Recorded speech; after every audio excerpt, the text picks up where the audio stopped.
Even a queen can forget how to stand, until someone refuses to let her fall. The wind hissed across the desert in long, whispering waves, carrying the sharp scent of heated metal and dust that clung to the back of Ethan Cole's throat as his boots crunched over glassy sand. Each step echoing in the emptiness like a heartbeat he couldn't silence, his scanner flickering weakly on his wrist, its cracked display struggling to map a world that didn't want to be understood. And then he saw her, half buried in the pale shimmer of fractured terrain, a figure too still, too precise to be debris, her skin catching the dim light in shifting hues of blue and violet like oil on water, and for a second he thought she was some kind of monument left behind by a civilization long gone, until her chest rose, just barely, and the illusion shattered. Ethan slowed, instincts tightening his muscles, every lesson from his old life whispering the same thing. Unknown meant danger, and danger meant leave. But the sound that followed wasn't a threat. It was a breath, thin and uneven, like someone holding on out of stubbornness alone. He stepped closer, boots sliding slightly on the smooth surface, heat radiating upward through the soles, and knelt beside her, the air around her humming faintly, not loud, not violent, just wrong, like the space itself was trying to remember how to behave. Her eyes snapped open, sharp, luminous, cutting through the haze with a clarity that made him pause, and when she spoke, her voice was steady despite everything, low and controlled, carrying a weight he couldn't name. "Leave," she said, not a plea, not a question, a command. Ethan let out a slow breath, glancing at the faint tremor in her arm, the way her body refused to respond when she tried to shift even an inch, and something in his chest tightened, not fear, not exactly, just a quiet recognition of what it meant to be stuck between strength and failure. "Yeah," he murmured, almost to himself. "Not happening." Her gaze hardened, confusion flickering behind the authority, as if the idea of refusal didn't quite fit into her understanding of the world. "You don't understand what I am," she said, and for a moment the air seemed to press heavier around them, as if the planet itself agreed with her. Ethan glanced at his broken scanner, then back at her, and gave a small, tired shrug. "I understand you're not getting up on your own." He reached for his pack, fingers already moving through familiar tools, scraps of alloy, a coiled length of wire, pieces that weren't meant to fit together but might, if he pushed them hard enough. The ground burned against his knees as he worked, the faint hum around her skin brushing against his hands like static. Not painful, just foreign, and he could feel her watching him, measuring, waiting for a reason to dismiss him, to categorize him as insignificant. But he didn't give her one. He just kept working, tightening, adjusting, building something crude and temporary in the middle of a world that specialized in permanent endings. "Why?" she asked after a long silence, the word quieter now, less command, more curiosity. Ethan didn't look up, just tightened the last connection and tested the frame with a small push. "Because you're still breathing," he said, simply, and for a moment, the wind seemed to pause, like even the desert was listening to what would happen next. The metal frame clicked softly as Ethan slid it beneath her back, the sound almost too small for something that felt this important, his fingers steady now, guided more by instinct than design as he adjusted the alignment piece by piece, tightening the last brace until it held, not perfectly, not elegantly, but enough. He leaned back slightly, wiping sweat and fine dust from his brow with the back of his hand as the heat shimmered in slow waves around them. "This is going to feel wrong," he said, voice calm, grounded, the way he used to talk to broken engines and frightened rookies alike. "But wrong does not mean impossible." Her eyes narrowed, studying him as if trying to decode something that did not belong in her understanding of the universe. "You speak as if you know failure," she said, and there was no insult in it, only observation. Ethan let out a quiet breath that almost turned into a laugh but stopped halfway. "Yeah," he said, "I know it pretty well." He shifted closer, careful, deliberate, sliding one arm behind her shoulders without hesitation, the faint warmth of her skin pressing through the fabric of his sleeve like stored sunlight. "Unfamiliar, but not unwelcome. On three," he added, "we try." She did not respond right away, and for a moment he thought she might refuse, might retreat back into whatever place she had come from. But then her fingers moved, just slightly, curling against the surface beneath her as if testing the idea of control again. "Proceed," she said at last, the words softer than before, less command, more acceptance. Ethan nodded once, grounding himself. 1. The wind shifted, carrying a low, distant hum across the horizon. 2. His grip tightened, muscles bracing. 3. He lifted, slow, controlled, guiding her upward as the frame engaged with a faint mechanical whisper, the joints aligning with her body, responding unevenly, uncertain. For a second nothing happened, just the weight of her leaning into him, her breath catching, and then the smallest change, a tremor through the structure, a signal passing from her to the machine, her body reacting, trying to remember something it had lost. She rose an inch, then another, the movement. Fragile, unsteady, but real. Ethan felt it before he saw it, the shift in balance, the redistribution of weight. That is it, he murmured, not excitement, not surprise, just quiet certainty. Keep going. Her jaw tightened, eyes fixed ahead, not on him, not on the ground, but somewhere in between, where effort became identity.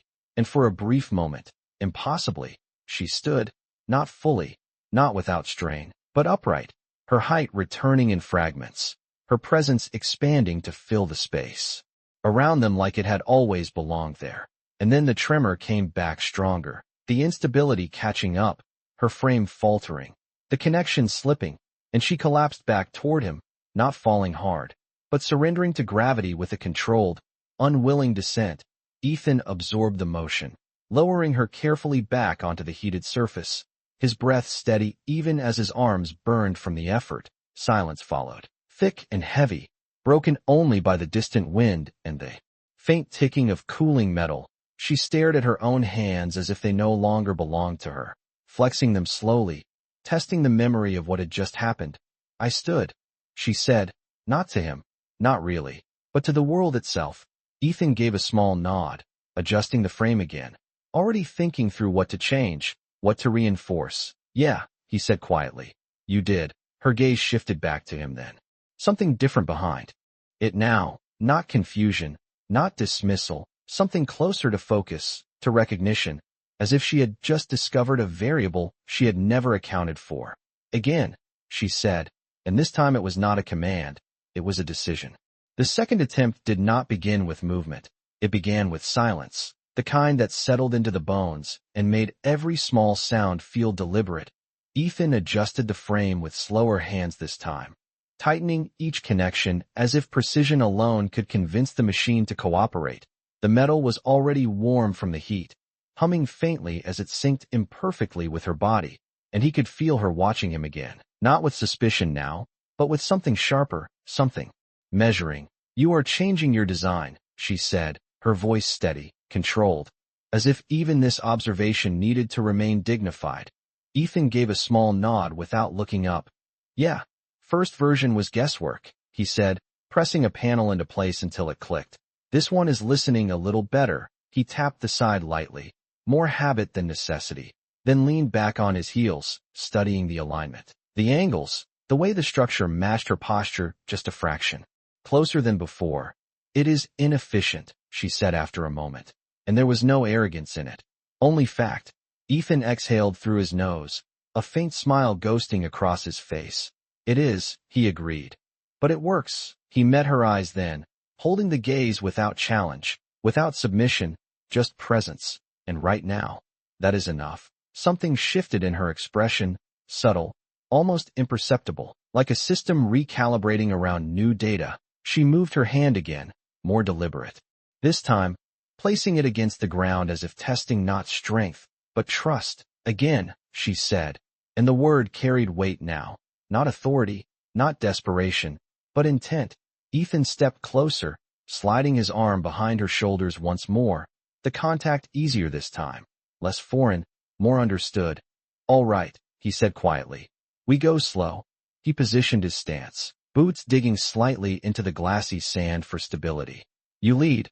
I just make sure you do not hit the ground." Her gaze held his for a fraction of a second longer than before, and then she nodded, a small motion, but one that felt larger than anything she had done so far. "Proceed," she said, and this time it sounded less like a command and more like a shared agreement. Ethan drew in a breath, grounding himself in the rhythm of the moment. 1. The wind shifted again, carrying a distant echo that neither of them acknowledged. 2. Her fingers pressed harder into the surface, tension building through her arms, through the frame, through every connection that had been forced into existence minutes ago. 3. He lifted. But this time he followed her movement instead of guiding it, letting her set the pace, letting her body decide what it remembered and what it needed to relearn. The frame responded with a soft series of clicks, imperfect but alive, and she rose again, slower than before, more controlled, each inch earned rather than given. Ethan felt the difference immediately, the way her weight distributed more evenly, the way the strain did not spike all at once but built gradually. That is it, he said under his breath, more to the moment than to her. Stay with it. Her breathing deepened, not uneven, but focused, her eyes fixed ahead as if the horizon itself had become a point of negotiation. And then she stood, not briefly, not accidentally, but fully, the frame holding, her body aligned, her presence returning in a way that felt undeniable. The air around her seemed to shift, not because of power, but because of certainty. She remained there for a second, then 2, then longer, and Ethan realized he was not holding her anymore. His arm, still there, ready, but unnecessary. She was doing it, entirely on her own. You are no longer supporting me, she said, her voice quieter now, not questioning, simply stating the truth of it. Ethan let his arm ease back slightly, careful, respectful of the balance she had found. No, he said. You are supporting yourself. The words settled between them, simple, unembellished. And for the first time since he had found her, she did not immediately respond. She just stood there, feeling it, understanding it, and somewhere far above, beyond the heat and the silence, a faint shadow moved across the sky, unnoticed, but closing in. The shadow crossed the sun slowly, not enough to darken the desert, but enough to shift the light just a fraction, and Ethan noticed it the same way he noticed everything lately, not with alarm, but with a quiet tightening in his chest that told him something was changing. He glanced upward, squinting against the glare as a distant shape moved high above, too smooth to be natural, too controlled to be random. Then he looked back at her, still standing, still holding herself upright with a focus that bordered on defiance. Do not stop, he said, his voice low but firm, and she did not. Her posture steadied further, her shoulders aligning, her balance settling into something that no longer looked fragile, but intentional, as if standing had never been taken from her, only delayed. You sense it, she said without turning her head, her awareness stretching beyond what his instruments could measure. Ethan exhaled slowly, eyes scanning the horizon out of habit. Yeah, he admitted. We have company. The wind carried a new sound now, faint at first, like a distant vibration under the ground, building gradually into something more defined, a low hum that did not belong to this place. Her gaze shifted slightly upward, tracking what he could barely see, and something in her expression changed again, not fear, not surprise, but recognition layered with something colder. They have returned, she said, and this time there was no softness in her voice, only certainty. Ethan nodded once, already moving, stepping around her to adjust the frame one more time, tightening a loose connection, reinforcing a joint that might fail under stress. His hands quick but precise. Can you hold it? He asked, not looking at her, trusting the answer before it came. Yes, she replied, and there was no hesitation, no doubt, just a statement that felt heavier than the word itself. Ethan grabbed his pack, slinging it over his shoulder as the hum in the sky deepened, the air beginning to vibrate subtly with the presence of something descending. He glanced back at her, really looked this time, and for a moment the battlefield, the heat, the approaching ships, all of it faded behind the simple fact that she was standing. Good, he said quietly. Then we move. She did not step immediately, her attention still fixed on the sky, on the shapes now becoming clearer, sleek forms cutting through the atmosphere with deliberate precision, their surfaces catching the light in sharp angles that reflected nothing back. If they find you here, she said, you will be removed. Ethan let out a breath that almost sounded like a laugh. shaking his head slightly as he adjusted the strap on his shoulder. Yeah, I figured as much. He stepped closer, not to support her, but to stand beside her, equal in position if not in power. But I am not leaving you. Her eyes shifted to him then, studying his face as if trying to reconcile the simplicity of that statement with everything she understood about survival. You do not understand the structure of what approaches, she said, and there was something almost like warning in her tone now, something that suggested hierarchy, consequence, inevitability. Ethan met her gaze without flinching. Maybe not, he said. But I understand you needed help.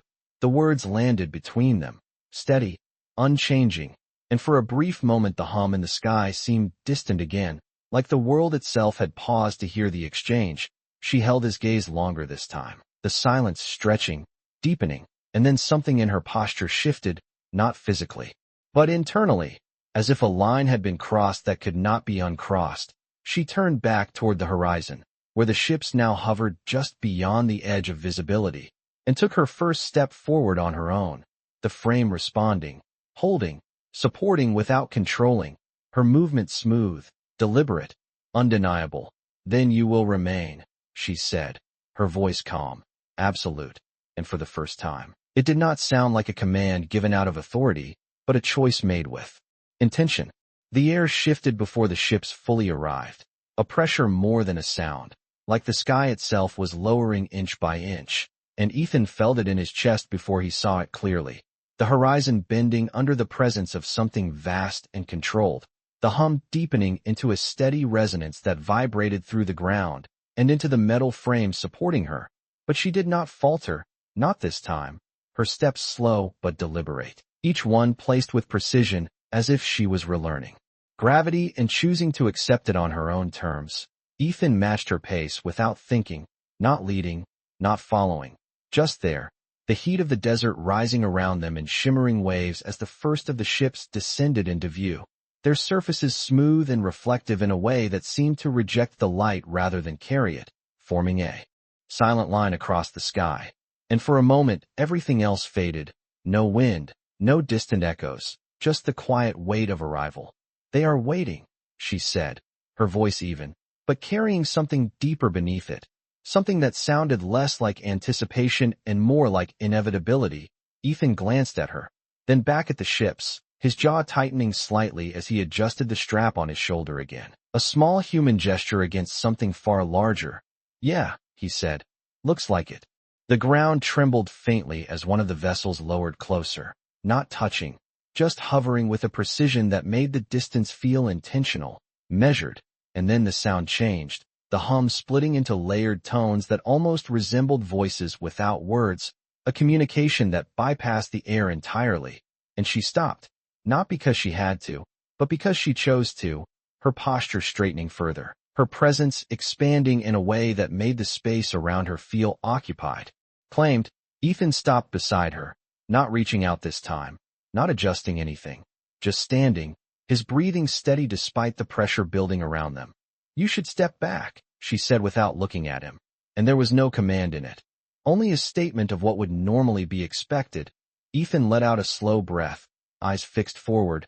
I am good here, he replied, simple, unshaken, and for a brief moment, she turned her head just enough to look at him, really look this time, as if measuring not his strength, not his usefulness, but his choice. And then she faced forward again, the ships now fully present, their forms solid against the sky, the silence stretching until it felt almost physical, and then a shape moved within the nearest vessel, a figure outlined by light, but not stepping out, not yet, as if waiting for something unseen to align. The air between them seemed to hold its breath, and Ethan felt the instinct to step forward, to put himself between her and whatever was coming. But he did not move, not yet, because she was still standing, still holding that space as if it belonged to her. And then the connection happened, not visible, not audible, but undeniable, the atmosphere tightening for a fraction of a second as something passed between her and the ships, recognition, assessment, judgment, and Ethan felt it like a change. In temperature, subtle but real, her shoulders did not drop, her stance did not shift, but something in her gaze hardened, sharpened into focus. They see me, she said quietly, and there was no fear in it. Only clarity.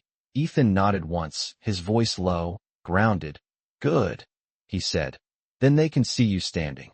The words settled into the moment, simple, unadorned, and for a second the hum in the sky seemed to pause, as if the universe itself was considering what that meant. And then, slowly, the figure within the ship stepped forward into full view, and everything that came next would change the balance of everything they thought they understood. The figure stepped forward from the light without sound, as if the air itself had made room rather than been disturbed, tall and precise, its form outlined in reflective layers that mirrored the pale desert in fractured fragments. And yet its presence felt heavier than anything that had touched the ground. Ethan's eyes narrowed slightly as he took it in, not searching for threat, but for pattern, for intention, for anything human enough to predict. But there was none, only control, absolute and measured. You have returned, altered. The voice came not through the air but through something deeper, resonating behind Ethan's eyes like a thought that did not belong to him. And he felt his jaw tighten instinctively, resisting the intrusion even as he understood it. Beside him, she did not move, her posture steady, her weight balanced through the frame that now felt less like support and more like extension. I have returned standing, she replied, her voice calm, carried on the wind but anchored in something far stronger than sound. The figure paused, not physically, but perceptibly, as if recalculating, reassessing a variable that had shifted beyond expectation. Your condition was deemed non-functional. The voice continued, still layered, still distant and immediate at the same time. Correction is required. Ethan felt the words more than heard them, felt the intent behind them, not hostile, not emotional, just structured, like a system identifying an error and something. In his chest tightened again, not fear, not anger, just recognition of what that meant for her. He shifted his stance slightly, not stepping in front of her, but not stepping away either, grounding himself in place. She is not broken, he said, his voice cutting cleanly through the air in contrast to the layered tone above. Simple, human, unfiltered. The figure's attention shifted, not its body, but its focus, and Ethan felt it settle on him like weight. Measured, evaluated. You are not part of this structure, the voice stated, and there was no dismissal in it, only fact. Ethan let out a slow breath, steadying himself. Maybe not, he replied, but I am here. The silence that followed stretched longer this time, the hum in the sky deepening slightly, as if the ships themselves were processing the exchange. Beside him, she did not interrupt, did not correct him, did not assert dominance over the conversation as she might have before. Instead, she watched, her gaze moving between the figure and Ethan with a focus that felt new. Something forming, something aligning. Explain the restoration. The voice shifted again, directed back to her now. And this time, there was a subtle change. Not command, not yet, but expectation. She lifted her chin slightly, not in defiance, but in clarity. There was no restoration, she said, her tone even, controlled. There was assistance. The word lingered in the air, unfamiliar in this context, and Ethan felt the weight of it settle. The figure remained still, but the space around it seemed to tighten, as if the concept itself required adjustment. Assistance implies dependency, the voice replied, precise, analytical. Dependency reduces authority. She did not respond immediately, and for the first time since the ships arrived, there was a pause that did not feel controlled, but considered. Her gaze shifted slightly, not fully turning, but enough that Ethan caught the movement, the smallest acknowledgement, and then she faced forward again, her voice steady, unbroken. Standing is not authority, she said. Choosing to stand is. The words moved through the space differently, not as command, not as data, but as something closer to truth. And Ethan felt it in his chest before he understood it. The figure did not answer right away, the hum above them shifting again, deeper, more complex, as if the entire structure was recalibrating around a concept it had never been designed to hold. And in that silence, Ethan realized something had changed, not just in her, but in what she represented to them. Not a malfunction, not a defect, but something else entirely, something unpredictable, something human enough to disrupt the system that had defined her. And for the first time since the ships arrived, the balance did not feel one-sided anymore. The silence did not break, it deepened, stretching across the desert like a held breath that refused to release. And Ethan could feel it pressing against his skin, not as force, but as expectation, as if the entire sky was waiting for something to resolve. The figure remained suspended in that stillness, its presence unwavering. But the tone beneath it had shifted, no longer certain, no longer absolute, and for the first time, Ethan recognized hesitation in something that had no reason to hesitate. Beside him, she stood without assistance, the frame steady against her form, but no longer defining it, her balance natural now, her posture no longer borrowed, and when she spoke again, her voice carried something new, not just control, but ownership. Authority is not reduced by being seen, she said, her gaze fixed forward, unyielding.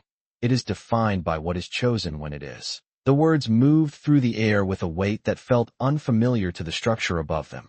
And Ethan felt it again, that subtle shift in the atmosphere, like a system encountering a variable it could not categorize. The hum in the sky fractured slightly, its layers no longer perfectly aligned. Choice introduces instability. The voice responded, more immediate this time, as if compensating. Instability threatens cohesion. Ethan exhaled slowly, his eyes flicking between her and the figure, recognizing the pattern now, not of aggression, but of control being challenged by something it had never accounted for. Or it creates something stronger, he said quietly, not raising his voice, not forcing the words, just placing them into the space where they would either matter or disappear. The attention shifted to him again, sharper this time, more focused, and he felt it like a weight settling across his shoulders. You operate outside defined parameters, the voice stated, and there was a subtle change now, not dismissal, but interest. Ethan gave a small shrug, the motion almost casual against the scale of everything around them. Yeah, he said, that is kind of the point. Beside him, she did not interrupt, but her presence shifted slightly closer, not physically, but in alignment, as if his words had become part of her stance, part of the structure she was now choosing to stand within. The figure remained still, but the space around it tightened again, the hum deepening, reorganizing, searching for equilibrium. Your influence is identified. The voice continued, slower now, more deliberate. It is not native to this system. Ethan let out a quiet breath, glancing briefly at her before looking back up. No, he said, it is not. The silence returned again, but this time it was different, not empty, not waiting, but processing, as if something vast was recalculating with new input it could not ignore. And in that space, she moved, not away, not back, but forward, one step, then another, the frame responding seamlessly now, her movement fluid, controlled, her presence undeniable. She stopped just ahead of Ethan, not shielding him, not separating from him, but defining her position clearly in relation to both him and the structure above. Then it will be integrated, the voice said at last, and the words carried a shift that neither of them missed. Not command, not correction, but adaptation. Ethan felt his chest tighten slightly at that. Not fear, but awareness of what that might mean. Systems did not integrate without changing something in the process. And he glanced at her again, searching for reaction, for hesitation, for anything that suggested uncertainty. But there was none, only focus, only clarity. Integration does not require submission, she replied, her tone steady, precise. And for the first time since the ships had arrived, there was no trace of her earlier state, no fracture, no hesitation, only presence. The hum above them shifted again, deeper, more complex, and Ethan realized they were no longer being observed. They were being considered, and that was somehow more dangerous, and more important, than anything that had come before. The hum above them no longer sounded distant. It pressed downward now, layered and complex, like a system rewriting itself in real time, and Ethan felt it in the air first, a subtle vibration that made every breath feel heavier, every movement more deliberate. The ships held their position, but something within them had shifted, their stillness no longer passive but focused, as if every surface was listening, learning, adapting. He glanced at her, and saw it immediately. The difference was no longer in whether she could stand. It was in how she stood, her weight balanced not just through the frame, but through choice. Her posture no longer reacting to the environment, but defining it. "They are changing," he said quietly, more observation than warning. She did not look at him, her gaze fixed ahead as if she could see the structure behind the structure. "They must," she replied, "or they will fail to understand." The words settled with a quiet certainty that felt heavier than anything the ships had projected so far. The figure in front of them remained motionless, but the presence behind it expanded, not outward, but inward, like a system deepening its own. Awareness, understanding requires alignment. The voice returned, slower now, less immediate. Alignment requires hierarchy. Ethan exhaled through his nose, the faint taste of heated dust still lingering at the back of his throat. "Or it requires trust," he said, not louder, not sharper, just placed into the space like a counterweight. The attention shifted again, but this time it did not feel like pressure. It felt like focus, precise and deliberate. And for a moment he wondered if that was worse. Beside him, she took another step forward, the movement smooth, controlled, no hesitation, no instability. And when she spoke, her voice carried something that had not been there before, not just authority, but identity. "Hierarchy without choice is structure," she said. "Choice creates meaning within it." The air seemed to tighten again, not in resistance, but in recalibration, as if the system above them was attempting to map something that did not exist in its original design. The hum fractured slightly, its layers no longer perfectly synchronized, and Ethan realized that what they were witnessing was not confrontation. It was evolution, slow, deliberate, but undeniable. "Your definition introduces deviation," the voice responded, but there was no correction in it now, only analysis. "Deviation can propagate." Ethan nodded faintly, almost to himself. "Yeah," he said, "that is kind of how change works." The silence that followed stretched again, but it no longer felt empty. It felt full, saturated with processing, with possibility, with something forming that neither side fully controlled. And then the figure moved, not forward, not back, but closer in a way that did not involve distance, its presence sharpening, focusing, aligning with her position rather than opposing it. "Integration parameters updated," the voice stated, and this time the words carried weight that felt different, not imposed, but adjusted. "Define your directive." The request settled into the space between them, simple, clear, but unlike anything that had been asked before. Ethan felt his breath catch slightly, not from fear, but from recognition of what that meant. They were no longer being corrected. They were being invited to define. He glanced at her, expecting command, expecting assertion, expecting something absolute. But she did not speak immediately. Her gaze remained forward, her posture unchanged. And then, slowly, she turned her head just enough to look at him, not as subject, not as outsider, but as something else. Entirely, something that did not fit into any structure they had defined so far. And for the first time since he had found her in the sand, Ethan realized that whatever came next would not be decided by power or by design, but by choice.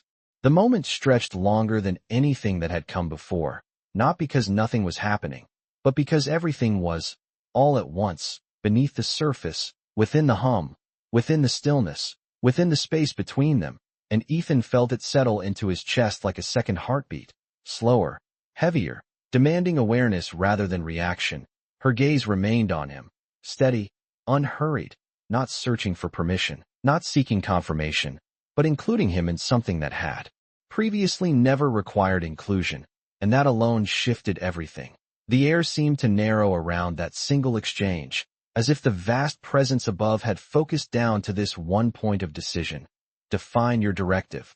The voice repeated, softer now, not weaker, but more precise, like a tool refined for a different purpose. Ethan swallowed once, the dryness in his throat sharp against the heat, his mind instinctively searching for the right answer, the safe answer, the one that would satisfy whatever structure was waiting above them. But nothing came, not in the way he expected, because this was not a system he understood, not a negotiation he had trained for. And beside him, she shifted her weight slightly, not unsteady, but intentional, grounding herself in the moment before she spoke. My directive remains unchanged, she said, her voice even, but carrying something deeper now. Something that did not rely on position or title. I lead. The words settled into the space. Clear, simple, but not final. Not yet. The hum above them adjusted again. Layers shifting, aligning, seeking coherence. Leadership requires hierarchy. The voice responded, but the tone lacked certainty now, as if the definition itself was being questioned in real time. Ethan exhaled slowly, his eyes flicking to her, then back up. Or it requires people willing to follow, he said, the words leaving him before he fully considered them. And for a brief moment, the silence that followed felt sharper, more focused, as if something had just clicked into place that could not be undone. She turned her head fully toward him then, not partially, not subtly, but completely, her eyes locking onto his with an intensity that was no longer analytical, no longer distant, but present, fully present. And in that gaze there was no superiority, no separation, only recognition. "And what do you follow, Ethan Cole?" she asked, his name carried clearly, not as data, but as understanding, and the question landed heavier than anything the ships had projected, because it was not directed at a system, it was directed at him. He felt it settle, felt the weight of it press inward, and for a moment the desert, the ships, the entire structure around them faded into the background, leaving only that question, simple and impossible at the same time. He let out a breath, slower this time, more deliberate. "I follow what is right," he said, and there was no hesitation in it, no embellishment, just truth, plain and unguarded. The hum above them shifted again, but this time it did not fracture, it deepened, stabilizing in a way that felt different from before, not rigid, not fixed, but balanced, and she turned back toward the figure, her posture unchanged, her stance firm, but now carrying something new, something that had not been there when she first stood. "Then my directive evolves," she said, her voice steady, resolute. "I lead by choice, not by position." The words moved through the space and did not dissipate. They remained, anchoring themselves into whatever structure existed above, and for the first time, the response did not come immediately. The silence stretched, but it was not uncertain, it was deliberate, as if the system itself was pausing, not to correct, not to override, but to accept the possibility that something fundamental had shifted, and Ethan felt it then, not as pressure, not as sound, but as release, subtle, but real, like a boundary that had always existed had just been rewritten, and in that moment, he understood that whatever came next would not be about control or correction, but about whether something as vast as an empire could learn to stand the way she had, not because it was built to, but because it chose to. The release did not feel like victory. It felt like a shift in gravity, subtle but undeniable, as if something that had always pulled in one direction had finally loosened its hold, and Ethan felt it in the way the air moved again, lighter, less compressed, the hum above no longer pressing downward but spreading outward, reorganizing, redistributing. The ships remained in place, but their presence no longer dominated the space. It shared it, and that alone changed everything. Beside him, she stood without effort now, the frame still there, but no longer necessary in the way it had been, more symbol than support. And when she took her next step, it was not to prove anything. It was simply because she chose to move. The ground held her without resistance, the heat rising in soft waves around her legs as the light caught her skin and scattered into shifting tones of blue and violet. Ethan watched her for a moment, not analyzing, not calculating, just witnessing, the way someone watches something become real in front of them. "They are recalibrating," he said quietly, his voice grounded in observation rather than concern. She nodded once, her gaze still fixed ahead. "They are learning," she replied, and there was no uncertainty in it, only recognition. The figure before them shifted again, not in position, but in presence, its outline sharpening slightly, its focus narrowing with a clarity that had not been there before. Directive acknowledged. The voice returned, and this time it carried a tone that felt different, not authoritative, not corrective, but adaptive. Integration in progress. Ethan let out a slow breath, his shoulders easing just slightly, though his attention remained sharp. "That sounds like a start," he murmured, more to himself than to the system above. But the words did not go unnoticed. The presence adjusted again, aligning more precisely with the space between them, as if the interaction itself had become the new center of reference. Clarify role. The voice continued, directed now at her, but not excluding him, and Ethan felt that shift immediately, the difference between being outside a system and being included within it, even if only partially. She did not answer right away, her posture remaining steady, her presence fully grounded in the moment. And then she spoke, her voice carrying that same clarity, that same ownership that had defined her since she first stood. I remain what I am, she said, but I am no longer defined by limitation. The words settled into the space, not challenging, not resisting, simply stating, and the hum above them responded, not with disruption, but with alignment, its layers smoothing, stabilizing around the concept. Ethan felt it again, that subtle shift, like something vast was adjusting its foundation to accommodate a new understanding. Clarify the human, the voice added, and this time it was direct, precise, and for the first time since the ships had arrived, Ethan felt the full weight of attention settle on him without resistance, without intrusion, just focus. He took a breath, steady and deliberate, the heat of the desert still clinging to his skin, the faint taste of dust grounding him in something real, something human. I am just a guy who helped, he said, the words simple, almost understated against the scale of everything around them. But they held. They did not dissolve or get overridden. They remained exactly as he said them. The silence that followed was not empty. It was receptive. And then the voice responded, slower now, more deliberate than before.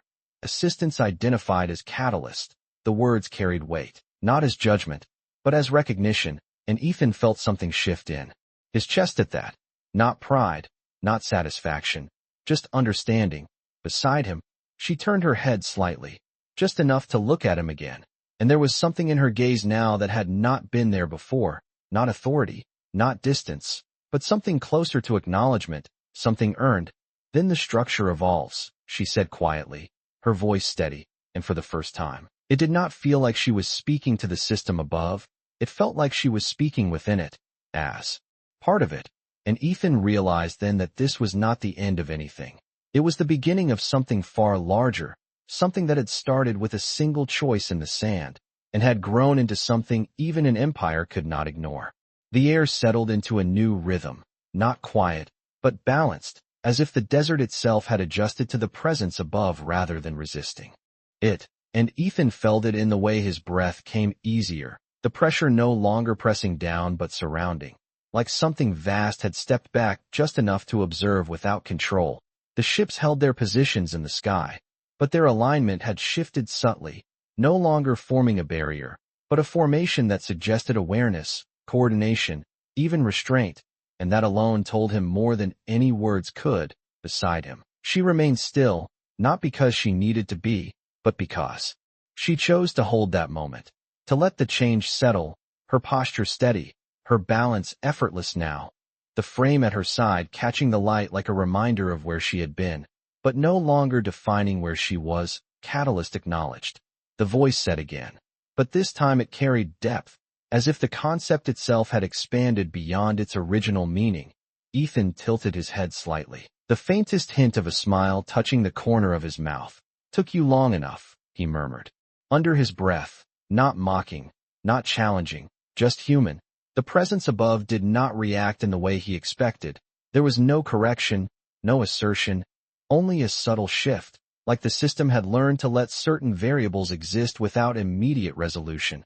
Catalyst influence exceeds projected parameters. The voice continued, and now it was not just directed at her, but at both of them. The inclusion unmistakable. She took a slow breath, not out of necessity, but as if anchoring herself further into the moment. Then the parameters were incomplete, she replied, her tone even, her words carrying that same clarity that had reshaped everything so far. The hum above adjusted again, smoothing, refining, and Ethan realized they were no longer responding in real time. They were evolving between responses, learning in the spaces where silence used to be. Correction accepted, the voice said, and this time the words did not feel like an override. They felt like agreement. Like something had shifted at a level far deeper than command structures or authority. Ethan felt that settle into his chest, not as relief, but as recognition, the kind that comes when something impossible becomes real enough to stand on. He glanced at her again, watching the way she held herself, not as someone who had reclaimed power, but as someone who had redefined it. "So what happens now?" he asked quietly, not to the system, not entirely, but to her, because somehow that felt like the more important question.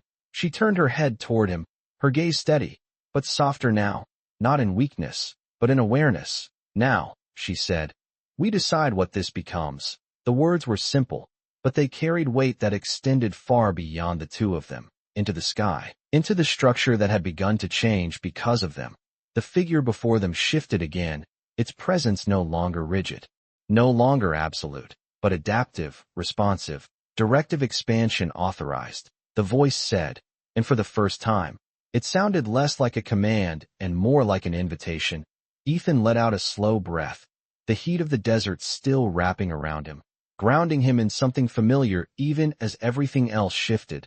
"That sounds like a lot of responsibility," he said, a hint of dry humor in his tone. She held his gaze for a moment longer, and there was something there now, something unmistakable, not hierarchy, not distance, but connection, formed not by design, but by choice. "It is," she said quietly, and then she turned back toward the sky, her posture unchanged, her presence unwavering. "And it will be shared." The hum above them deepened once more, but this time it did not feel overwhelming. It felt aligned, as if the structure itself had accepted a new center, one not defined by power alone, but by something far less predictable, something that had begun with a single human decision to help, and had grown into something even an empire could not command, only follow. The desert did not feel empty anymore.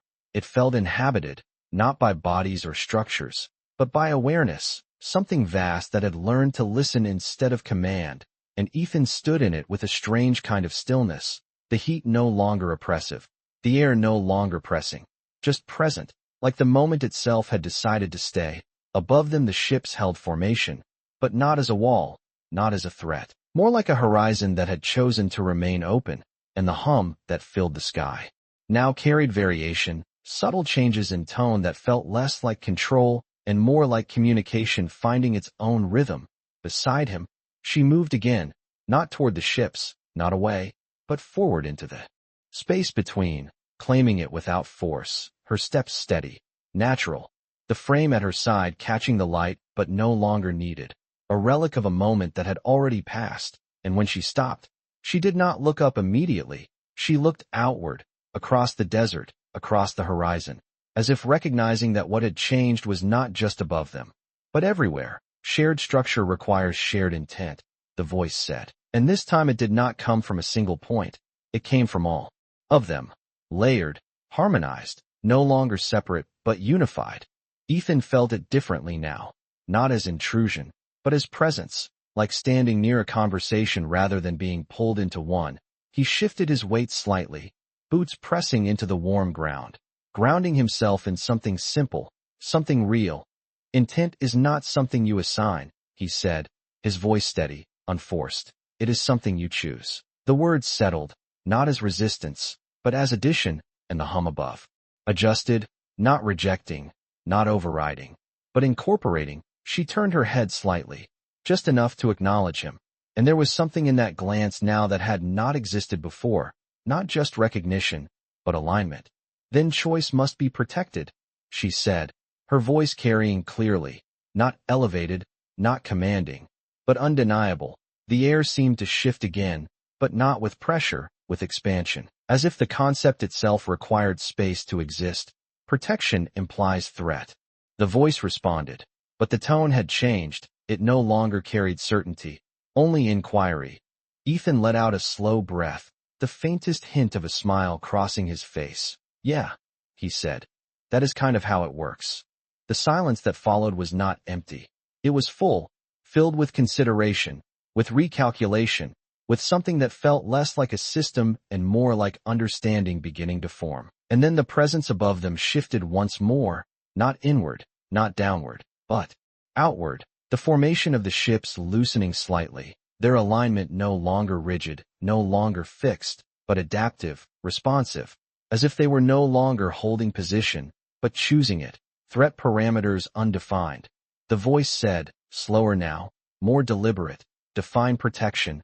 The question hung in the air, not as demand, but as invitation, and Ethan felt it settle into him, not as pressure, but as responsibility. He glanced at her again, and this time she did not hesitate.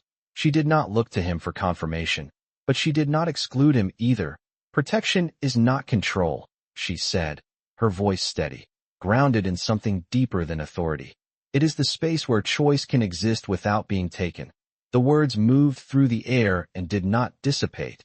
They held, anchoring themselves into whatever structure had once defined her, and above them, the hum shifted again, but this time it did not fracture.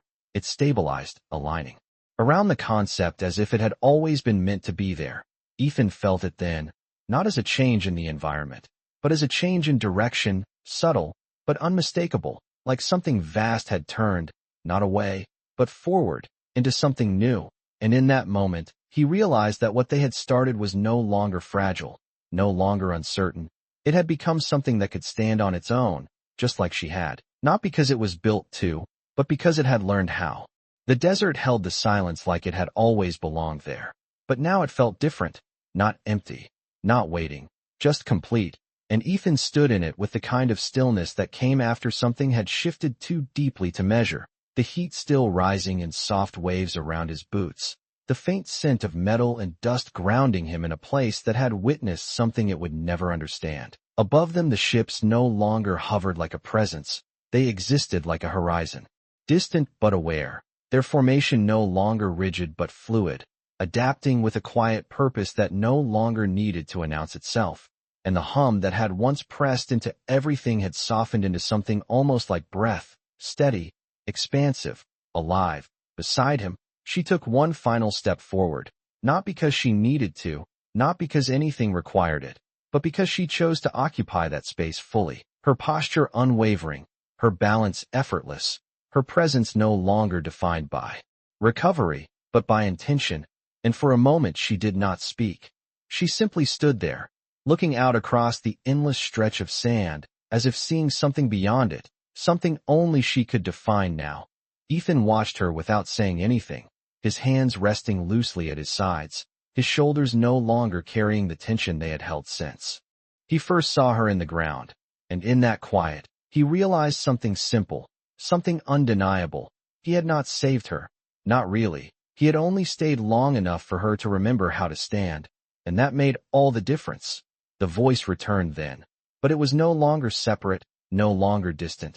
It moved through the air like a shared understanding rather than a directive, structure redefined, it said. And the words did not feel imposed. They felt acknowledged, like something that had always been possible had finally been recognized. She inclined her head slightly, not in submission, not in acceptance, but in recognition of that change. Then let it remain so, she replied, her voice calm, grounded, and final in a way that did not require force. Ethan let out a quiet breath, the faintest hint of a smile crossing his face as he glanced up at the sky, then back at her. Guess you are going to be busy, he said, the words light, but not dismissive. She turned her head toward him, her gaze steady, and there was something there now that had not existed when they first met. Not distance, not hierarchy, but something earned, something chosen. We will be, she said, and the way she said it made it clear that he was included in that statement whether he realized it or not. Ethan shook his head slightly, a quiet exhale escaping him as he looked back out at the desert, the same place it had always been, and yet not the same at all. I did not come here for any of this, he muttered, more to himself than anything else. She studied him for a moment, then took a small step closer, not imposing, not commanding, just present. You came because you saw someone who needed help, she said, and there was no judgment in it, only truth. Ethan nodded once, simple, unguarded. Yeah, he replied, and for a moment neither of them said anything else, the silence settling again. But this time it felt full, complete, like something had reached its natural end without needing to be forced. The wind moved across the sand in long, quiet waves, carrying the heat, the dust, the memory of what had happened here. And as the light shifted across the horizon, she spoke one final time, her voice soft, but carrying. Further than anything before it. You did not teach me how to stand, she said, her gaze fixed ahead. You reminded me that I could. Ethan did not answer, not because he had nothing to say, but because the moment did not need anything more. And as the sky above them continued to change, slowly, quietly, he realized that he had not changed the universe. Not in the way people imagined. He had only done something small, something human, and somehow, that had been enough.